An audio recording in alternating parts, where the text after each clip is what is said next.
1997년 10월 4일 토요일 오후 1시경 은퇴한 부부 로널드와 뮤리얼 맥도널드는 클리포드 로드를 따라 운전하고 있었습니다. 이들은 멜버른 북쪽 21km에 있는 소머튼의 산업지역을 지나는 중이었습니다. 이 지역은 차량이 거의 다니지 않으며 산업 폐기물의 불법 투기 장소로 사용합니다. 맥도널드 부부는 클리포드 로드를 걸으며 새로운 쓰레기 더미를 찾아 팔 수 있는 물건을 찾아보곤 했습니다. 이날 두 사람은 잡초 속에서 버려진 다양한 컴퓨터 부품과 포장 상자를 발견했습니다. 로널드는 한 조각의 폐지 판자를 집어들며 외쳤습니다. 이게 뭐지? 의심하며 마네킹이라고 생각했습니다. 그러나 손가락에 반지가, 손목에는 팔찌가, 다리에 문신이 있는 사람의 시체에 놀라며 경찰에 신고했습니다. 이 시신은 금발의 중년 여성이었습니다. 그녀의 바지는 내려져 있었고 셔츠와 브라는 위로 올라가 있었으며 왼쪽 가슴이 제거되고 잘린 가슴이 입에 있었습니다. 피해자는 40세 마거린 마어이며 장기 약물 사용자이자 매춘부였습니다. 경찰은 마거릿이 다른 곳에서 살해된 후 이곳에 유기되었다고 생각합니다. 머리 오른쪽에는 심한 부상과 왼쪽 가슴은 사후 절단되었으며 복부와 팔다리에는 타박상과 자상이 있었습니다. 그러나 정확한 사망 원인은 밝혀지지 않았습니다. 마거릿의 시신이 발견된 곳에서 남쪽으로 15분 거리에 평화로운 포크너 묘지가 있습니다. 한 달 동안 포크너 묘지에서 많은 여성들이 스토킹하는 남자를 보았다고 신고가 들어왔습니다. 금태 안경을 쓰고 파란색 작업복을 입고 있으며 무기를 들고 있는 모습은 목격되지 않았지만 오른손을 항상 재킷 주머니에 넣고 다녔습니다. 마치 무언가를 숨기고 있는 것처럼 보였다는 것입니다. 여성들은 지켜보고 따라다니는 것이 불편했지만 공격이나 상처를 입지 않았기 때문에 처음에는 신고하지 않았습니다. 오후 3시 수상한 남자가 한 여성에게 천천히 다가갔습니다. 다행히도 그 여성의 남자친구가 제때 나타나자 남자는 돌아서서 떠났습니다. 얼마 후 한 여성의 날카로운 비명소리가 갑자기 묘지의 고요함을 깼습니다.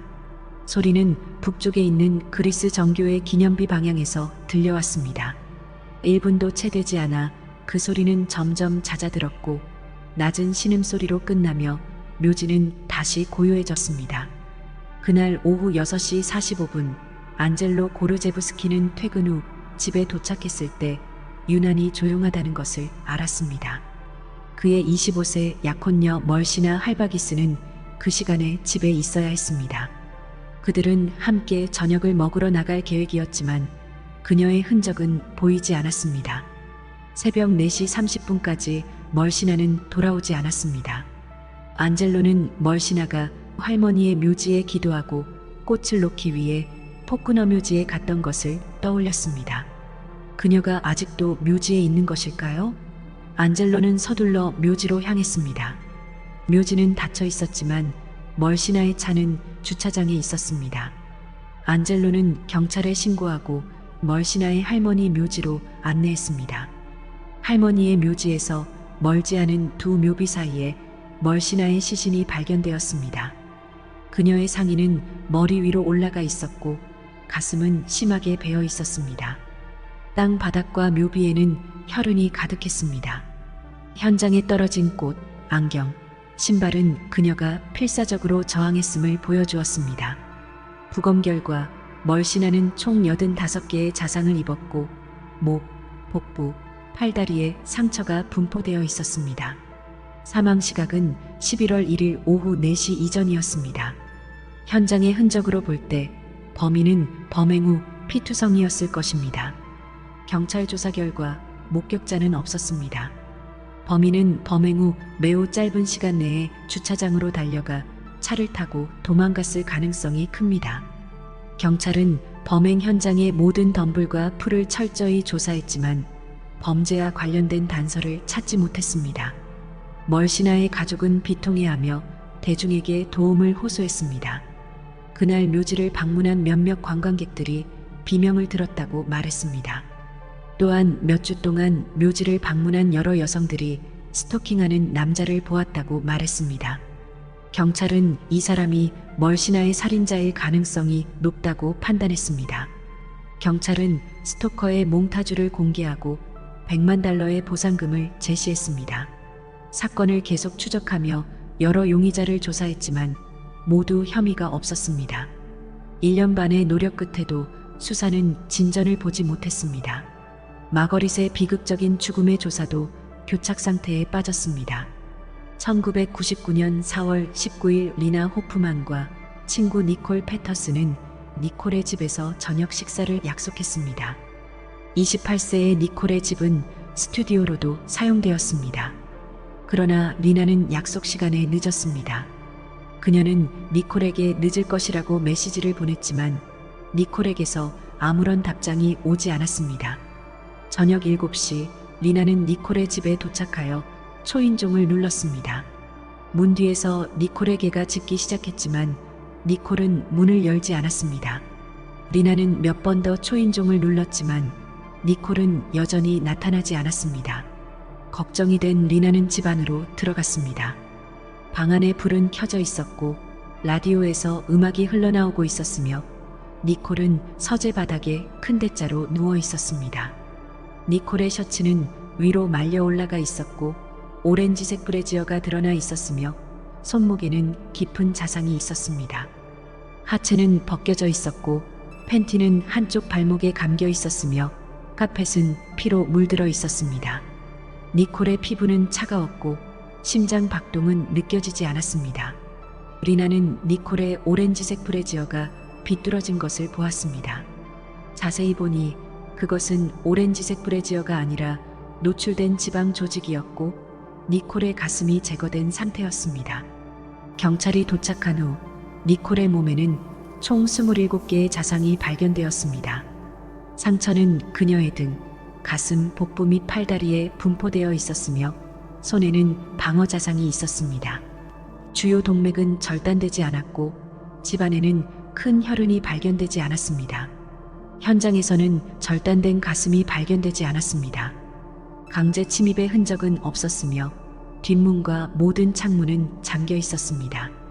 개는 뒷마당에 있었고 범인은 아마도 정문을 통해 들어온 것으로 보였습니다. 니콜의 지갑과 운전면허증도 사라졌습니다. 니콜의 이웃인 브루스에 따르면 오전 9시가 조금 넘은 시각에 니콜의 집 방향에서 여성의 비명이 들렸답니다. 경찰은 전화기 옆에서 메모지를 발견했습니다. 한 페이지에는 말콤과 우울증이 적혀 있었습니다. 니콜은 면허를 받은 심리치료사로 집에서 개인 상담실을 운영하고 있었습니다. 그녀는 사망하기 직전 자신의 클리닉을 확장하기 위해 지역신문에 광고를 게재했습니다. 니콜은 친구와 가족에게 자신의 첫 번째 클라이언트인 말콤에 대해 이야기했답니다. 말콤이 사건 당일 오전 9시에 심리 상담을 예약했었습니다. 경찰은 니콜의 메모장에서 말콤의 전화번호를 찾아냈고 그 번호가 24세 인도 유학생 해리의 것임을 확인했습니다. 해리는 니콜이 살해되기 전 멜버른에 MBA를 공부하러 왔습니다. 그는 경찰에게 이 번호를 1999년 3월 중순에 구매했다고 말했습니다. 그 이후로 다른 사람은 사용하지 않았다고 했습니다. 경찰은 해리를 비밀리에 감시했으나 용의자에서 제외시켰습니다. 누군가 해리의 번호를 알고 말콤이라는 가명을 사용해 번호를 제공했을 가능성을 생각했습니다. 경찰은 해리를 다시 찾아갔고 피터 듀파스라는 사람에게 정원사 일자리를 신청한 사실을 알아냈습니다. 경찰은 니콜의 전화 기록을 검토한 후 그녀가 사망하기 전에 받은 15통의 전화가 피터 듀파스의 유선 전화에서 걸려온 것임을 발견했습니다. 경찰은 피터 듀파스를 체포하고 엄청난 범죄 기록을 알게 됩니다. 30년 전 1968년 빅토리아주 마운트 웨벌리에서 15세의 피터 듀파스는 이웃집의 뒷문을 두드렸습니다. 피터는 남자 주인과 매우 친숙했지만 그날은 남자 주인이 집에 없었고 27세의 아니 홀로 있었습니다. 피터는 감자를 깎기 위해 칼을 빌리고 싶다고 말했습니다. 아는 그를 좋은 소년이라고 칭찬하며 작은 칼을 건네주었습니다. 칼을 받은 피터는 갑자기 아내에게 달려들어 그녀의 머리카락을 잡고 바닥에 밀어붙였습니다. 그는 그녀의 손, 얼굴, 목을 찌르며 올라탔습니다. 아는 겁에 질려 비명을 질렀고 고통을 무시하며 필사적으로 칼을 잡고 자신을 놓아달라고 애원했습니다. 안이 크게 비명을 지르자 입과 코를 손바닥으로 막고 목을 조여 침묵시키려 했습니다. 안이 더 이상 발버둥치지 않자 피터는 갑자기 울기 시작했습니다. 그는 안을 놓아주고 경찰에 신고해달라고 애원했습니다. 안은 머리와 목에 여러 곳에 베인 상처와 부상으로 봉합이 필요했습니다. 그는 범죄 기록이 없었고 아는 사람들은 평범한 사람으로 묘사하며 이상한 행동을 한 적이 없다고 말했습니다. 피터의 가정 환경과 성장 배경도 매우 평범하고 정상적이었습니다. 아버지는 택시 운전사, 어머니는 판매원이었습니다. 부모는 그를 매우 사랑했으며 한 번도 때린 적이 없었습니다. 피터의 가슴에는 여성의 가슴처럼 보이는 뚜렷한 지방이 있었고 이는 자신의 신체에 열등감을 느끼게 했습니다. 몇몇 동급생들은 그의 작은 키 때문에 괴롭히기도 했습니다. 법원은 무의식적인 공격성과 남성을 표현하려는 충동 사이에서 갈등을 겪다가 통제할 수 없는 정신 상태에서 해를 끼치는 행위를 저질렀다고 판단했습니다. 결국 법원은 피터에게 중한 처벌을 내리지 않고 18개월의 집행유예와 정신과 치료를 선고했습니다. 정신병원에서 관찰과 치료를 받는 동안 피터는 모범적인 모습을 보여 2주간의 치료 후 퇴원했습니다. 1972년 3월 고등학교를 졸업한 18세 피터는 견습 기술자가 되었습니다. 어느 날 밤 그는 오클리 교회로 갔습니다. 자정 무렵 남의 집 욕실 창문에 여성이 샤워하는 모습을 훔쳐보다가 남편에게 붙잡혔습니다. 경찰에 연행된 피터는 고의로 훔쳐보려 한 것이 아니며 단지 지름길을 찾다가 마당에 들어오게 되었다고 주장했습니다. 이 사건에서 $50의 벌금을 받았습니다. 약 2년 후 1973년 11월 23세의 캐롤린 바터는 18개월 된 아들과 집에 있었습니다.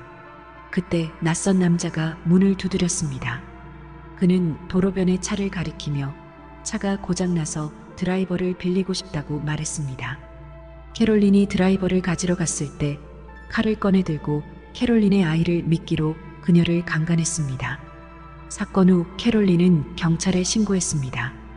2주 후 2명의 여성도 드라이버를 빌린다며 집에 침입한 남자를 경찰에 신고했습니다.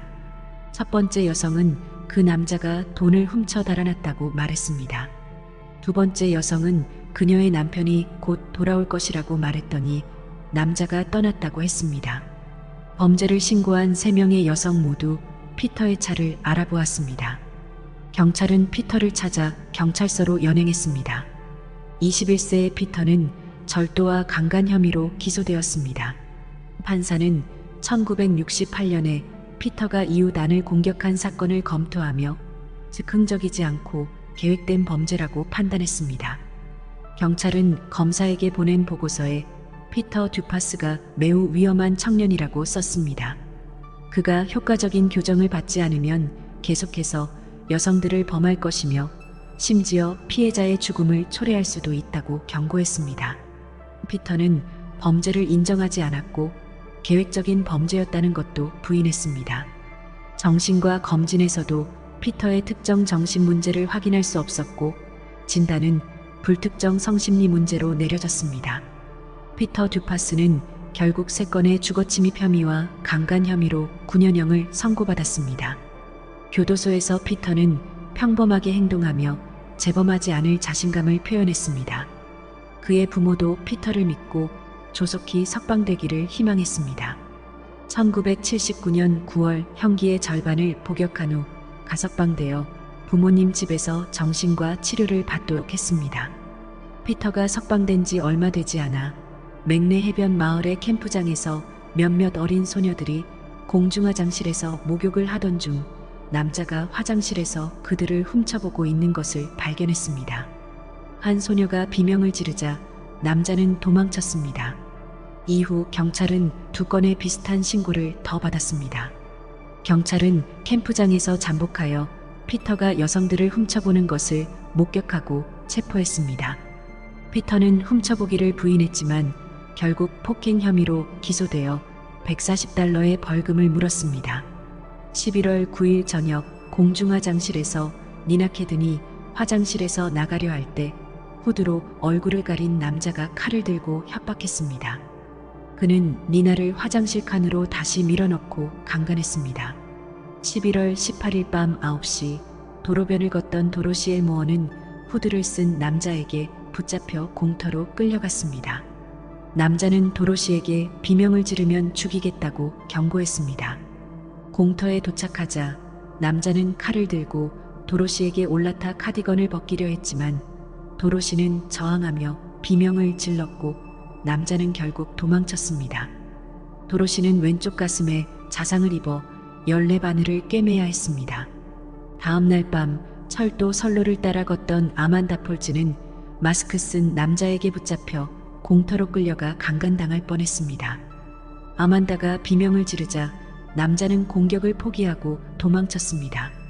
경찰은 피터 듀파스를 찾아내 체포했습니다. 피터는 지난 10일간 프랭크스턴에서 발생한 연속적인 공격의 책임을 인정하며 말했습니다. 여자를 강간해야 했습니다.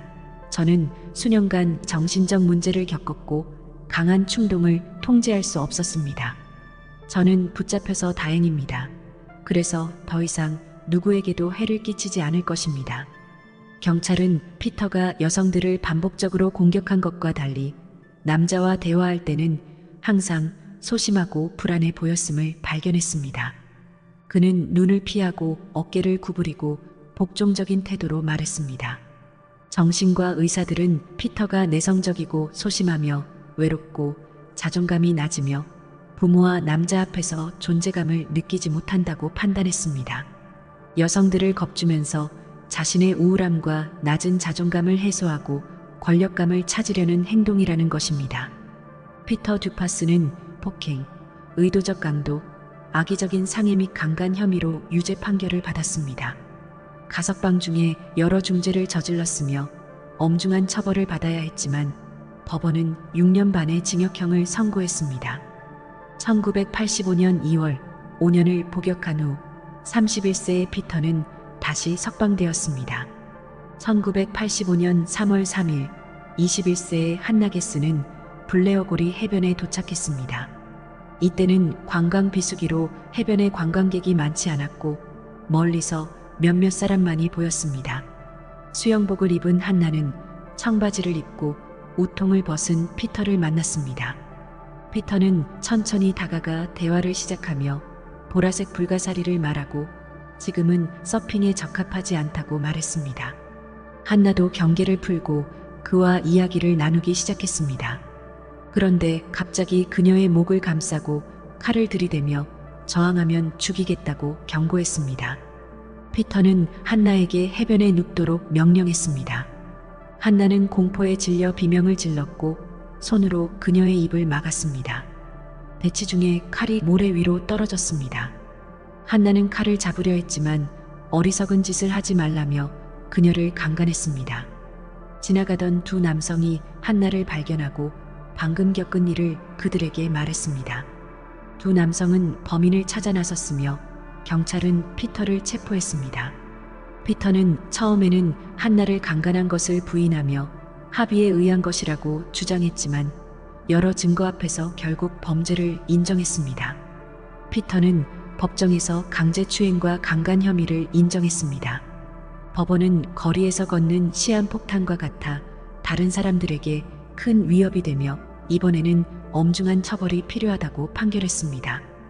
판사는 피터에게 12년의 징역형을 선고하며 석방 전에 효과적인 심리 치료를 받아야 한다고 명령했습니다. 피터는 감옥에 갇힌 지 얼마 되지 않아 자신의 행동을 반성하는 편지를 부모에게 썼습니다. 정신과 의사는 그의 성욕을 억제하고 감옥에서 안정되게 지낼 수 있도록 약물을 처방했습니다.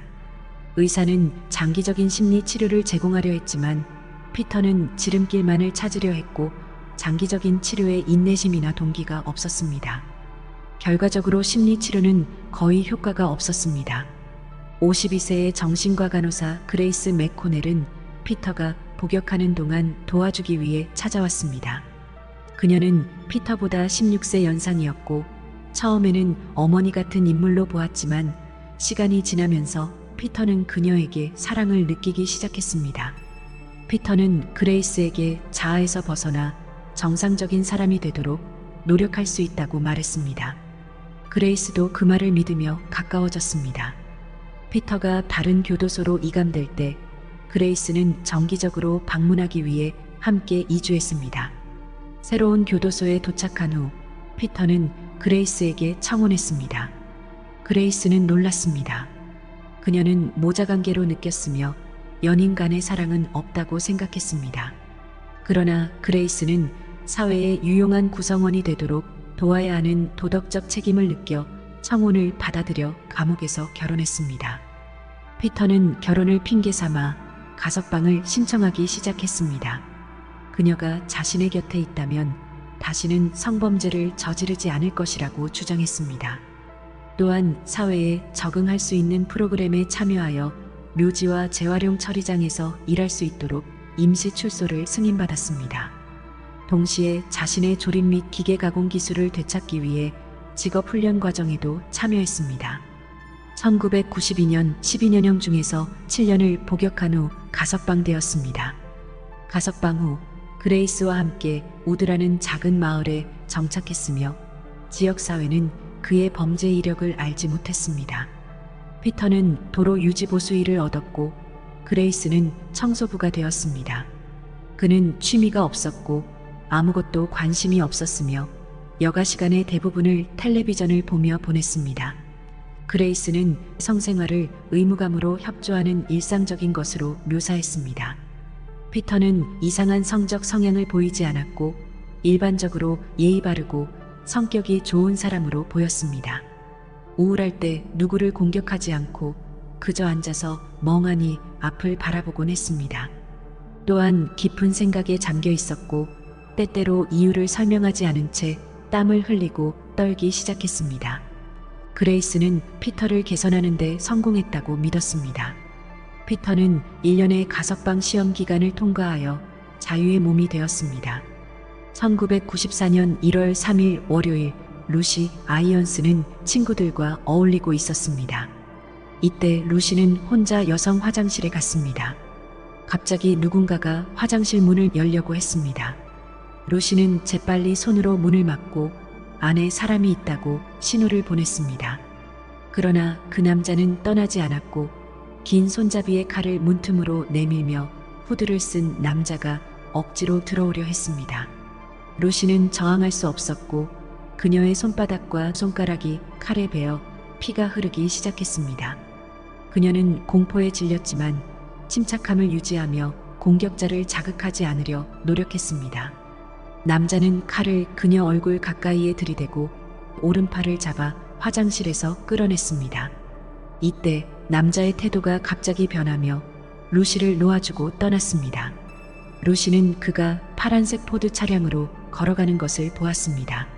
재빨리 친구들에게 전화하며 차로 달려갔지만 차는 이미 출발해서 잡을 수 없었습니다. 루시의 친구와 약혼자는 자신의 차로 포드를 쫓아갔고 로터리에서 그 차를 만났습니다. 범인은 고속으로 흙길로 급히 좌회전하다가 통제력을 잃고 결국 도로 옆에 멈춰섰습니다. 추격자는 자신의 차를 포드 앞에 세워 막은 뒤 운전자를 붙잡았습니다. 범인은 다름 아닌 피터 듀파스였습니다. 경찰은 피터의 차를 수색하여 2개의 후드, 덕트 테이프, 콘돔, 수갑, 플라스틱 시트 1장, 삽 그리고 3개의 칼을 발견했습니다.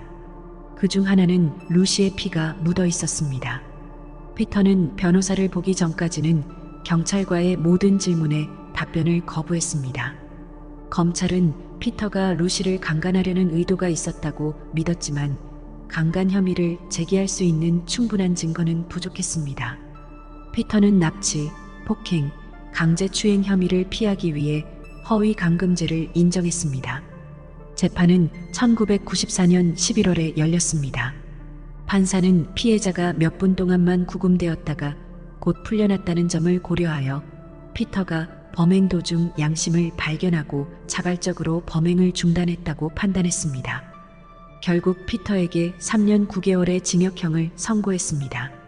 1996년 9월 43세의 피터는 2년의 형기를 마치고 가석방되었습니다. 그는 지난 20년 중 17년을 성범죄로 감옥에서 보냈습니다. 그레이스는 그들의 결혼이 끝났다고 생각했으며 피터의 부모도 지원과 부양하는 것을 중단하며 이사를 갔습니다. 피터는 아무도 그의 과거를 모르는 멜버른 파스코 베일에 다시 정착했으나 악마는 파스코 묘지와 여러 곳에서 강간과 살인의 만행을 저질렀던 것입니다. 1999년 4월 경찰이 피터를 니콜 패터슨의 살인 사건과 연결지었을 때 그들은 진짜 살인범을 찾았다고 확신했습니다. 경찰은 피터가 호텔 게임룸에서 슬롯 머신을 하고 있는 것을 발견했습니다. 피터는 경찰에게 둘러싸였을 때 놀란 표정을 지었습니다. 그의 얼굴에는 2개의 긁힌 자국과 왼쪽 뺨에 최근 손톱에 긁힌 듯한 자국이 있었습니다. 피터는 니콜을 살해하지 않았다고 부인하며 그녀를 알지 못하고 그녀의 집에 가본 적도 없다고 주장했습니다. 얼굴에 긁힌 자국에 대해 묻자 피터는 차고에서 톱밥에 긁혔다고 말했습니다. 추가 질문을 받기 전에 피터는 변호사에게 연락했습니다. 경찰에 맞서기 위해 이전의 전략을 채택하고 모든 질문에 답변을 거부했습니다. 경찰은 피터의 집을 수색했고 인도 유학생 해리의 이름과 전화번호가 냉장고 옆 메모에 적혀 있는 것을 발견했습니다. 또한 신문을 발견했는데 신문 일면에는 헤드라인과 니콜의 사진이 실려 있었습니다. 쓰레기통에서 니콜의 심리 상담 광고를 발견했으며 니콜의 집 주소, 전화번호와 말콤, 오전 9시라는 글이 적혀 있었습니다. 피터는 도박 중독 문제를 해결하기 위해 니콜에게 상담을 예약했다고 인정했습니다. 또한 여자친구에게 상담을 감추기 위해 가명을 사용했다고 주장했습니다. 그러나 마음을 바꿔 약속을 취소했으며 니콜의 집에 가지 않았다고 주장했습니다. 경찰은 재킷에는 혈흔이 있었고 검사 결과 니콜과 피터의 혈액으로 밝혀졌습니다.